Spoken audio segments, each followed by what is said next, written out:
মায়ার নবী বিশ্ব নবী রাহমাতুল লিল আলামিন বলেন আল্লাহর একজন বান্দা, তার তিনটা ভাই আছে সঙ্গে।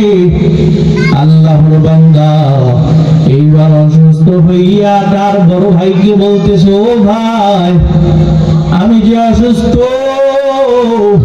তুমি আমার জন্য কি করতে পারো?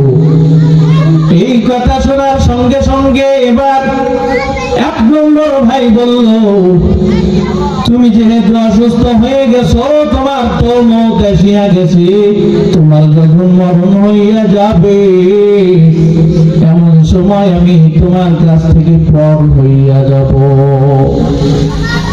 দ্বিতীয় ভাইটাকে ডাক দিয়া বলা হলো, আমার ভাই আমার মরণের পর তুমি কি করবা? দ্বিতীয় ভাই বলল, তোমার মরণের সময় আমি তোমার সঙ্গে থাকবো, তোমাকে চিকিৎসা করবার জন্য হসপিটালে নিয়ে যাব। এরপরে যখন তোমার মরণ হইয়া যাবে এই সময় আমি তোমাকে কবরস্থান পর্যন্ত নিয়ে যাব। তোমার দাফন হয়ে যাবার পরে আমি ভাই কবরস্থান থেকে ফিরে আসবো। এইবার তৃতীয় নম্বর ভাইকে ডাক দিয়া যখন আল্লাহ বলবে, ও আমার ভাই আমার ইন্তেকালের পর তুমি কি করবা? আমি তো এখন অসুস্থ। তৃতীয় নম্বর ভাই বলে, তুমি যে অসুস্থ আমি এতে কোনো কিছু করতে পারবো না, তুমি যখন মরিয়া যাবা তোমার সঙ্গে আমি থাকবো। তুমি এখন অসুস্থ আছো, তবুও তোমার সঙ্গে থাকবো, মরণেও তোমার সঙ্গে থাকবো, কবরেও তোমার সঙ্গে থাকবো। এরপরে যখন ফেরেশতা মুনকার নাকির আইসা তোমাকে যখন প্রশ্ন করবে, মান রাব্বুকা ওয়া মান দীনুকা ওয়া মান নাবিয়ুকা, এমন সময়ও আমি তোমার সঙ্গে থেকে তোমার খবরের তোমার প্রশ্নের জবাব দিব। আল্লাহু আকবার। এইবার মায়ের নবী বিশ্ব নবী রাহমাতুল লিল আলামিন নসিহত শেষ করে দিলেন। এইবার একজন সাহাবী দাঁড়ায় বলতেছেন, ইয়া রাসূলুল্লাহ আমি বুঝে গিয়েছি এই তিন শ্রেণীর ব্যক্তি কে, এই তিন ভাই কে বা কারা? বলে কি বুঝেছো বলো?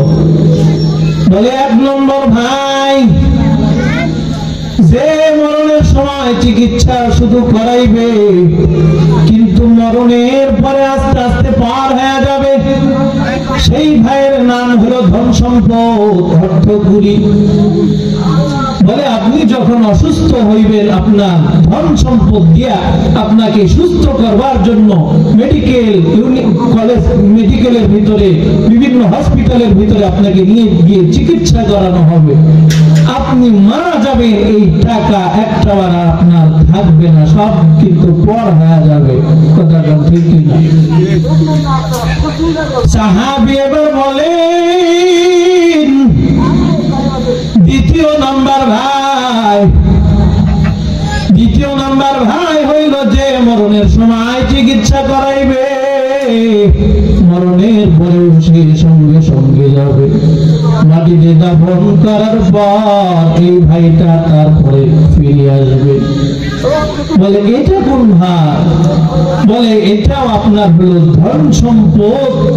আগের যুগের মানুষের নিজে এই কবর করার জন্য যে সমস্ত যন্ত্রপাতির প্রয়োজন, সব যন্ত্রপাতি নিজেদের বাড়িতেই থাকতো, আর একটা পরিবারের একটা গোষ্ঠীর ভিতরে থাকতো, নিজেদের সব এগুলো নিজেদের ব্যক্তিগত সম্পদ থাকতো। এখন যেমন ভাড়া করার প্রয়োজন হয়, আগে ভাড়া করার প্রয়োজন হতো না।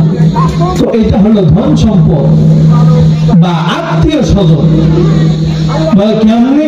বলে আত্মীয় স্বজন আমাকে চিকিৎসা করাইতে নিয়ে যাবে আমার টাকা পয়সা দিয়ে, এরপরে যখন আমি মারা যাব এই আত্মীয় স্বজন গুলি আমার কবরে নিয়ে যাবে, এরপরে আমাকে দাফন করবে, এরপরে তারা কবর জগৎ থেকে ফিরে আসবে, আমাকে একা মাটির নিচে দাফন করে সেখান থেকে চলে আসবে। এটা হলো আত্মীয় স্বজন, এরা হলো দুই নম্বর ভাই। তিন নম্বর নম্বর ভাই কারা? বলে 3 নম্বর ভাই যেটা কিনা সর্বসঙ্গী সাথে থাকবে, ছোট ভাই, মায়া মমতা ভালোবাসা সবচাইতে বেশি, যে কিনা আপনার সাথে এখনো আছে, আপনি অসুস্থ হইলেও থাকবে, আপনার মরণের সময়ও থাকবে, মরণের পরেও থাকবে, কবর জগতেও থাকবে, হাসরেও থাকবে। কবর জগতে যখন আপনাকে প্রশ্ন করা হবে, এই প্রশ্ন করার সময়ও আপনার জবাবটাও দিবে। বলুন আল্লাহু আকবার। বলে এটা কোন ভাই? বলে 3 নম্বর ভাই হলো আপনার নেক আমল। এই নেক আমল এটা এখনো আপনার সঙ্গে আছে, ঠিক নেই? এরপরে যখন আপনি অসুস্থ হইবেন সঙ্গে থাকবে, আপনার মরণ হবে আপনার সঙ্গে থাকবে, কবরেও আপনার সঙ্গে থাকবে। আমল যদি ভালো হয়, এই নেক আমল এটা আপনার কবরে আপনার সওয়ালের জবাব দিয়ে দিবে। সুবহানাল্লাহ। এই জন্য নেক আমলের বড় প্রয়োজন।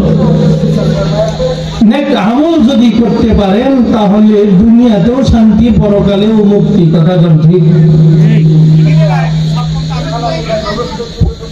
ولا خوف عليهم ولا هم يحزنون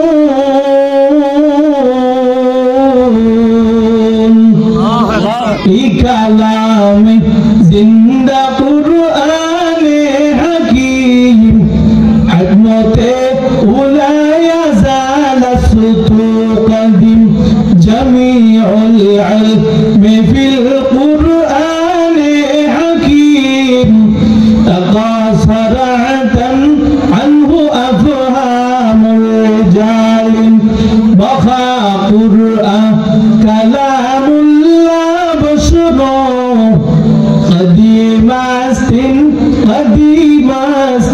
نعينو نبير عاشق نبير উম্মতের দল। আল্লাহ তাআলা বলেন যেই বান্দা নেক আমল করবে তার দুনিয়াতেও কোনো টেনশন নাই, পরকালেও তার কোনো টেনশন নাই। ওয়ালা খাউফুন আলাইহিম ওয়ালা হুম ইয়াহজানুন, তার কোনো ভয় নাই। ওয়ালা হুম ইয়াহজানুন, তার কোনো টেনশনও নাই। বদ আমল করনে वाला কাল কিয়ামতের ময়দানে কেন মরণের আগ দিয়া তার টেনশন শুরু হবে। দুনিয়ার ভিতরে দেখেন কত রকমের চুরি, চামারি, বাটপারি, ধোঁকাবাজি, ধর্ষণ, এগুলো কিন্তু সেই প্রায় 2 মাস হলো চলতেছে, এখনো পর্যন্ত কিন্তু চলতেইছে। কথা ঠিক কিনা? কেন? এদের অন্তর হলো বাঁকা। আল্লাহ তাআলা কোরআনে কালামের ভিতরে বলেন ইয়াউমা লা ইয়ানফাউ মালুন ওয়ালা বানুন।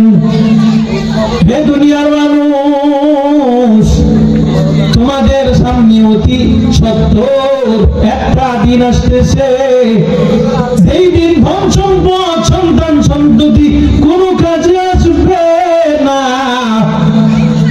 সেই দিন যেই বান্দা আমি আল্লাহ তাআলার সামনে বিশুদ্ধ, পরিশুদ্ধ, পবিত্র অন্তর নিয়া, পবিত্র আত্মা নিয়া যে আমি আল্লাহ তাআলার দরবারে যে হাজির হবে, আমি আল্লাহ তাআলা তাকে বিনা হিসাবে জান্নাত দিয়ে দিব। সুবহানাল্লাহ। এই জন্য ধন সম্পদের পিছনে যদি দৌড়ান, দুনিয়াও বরবাদ হবে, আখিরাতও বরবাদ হবে।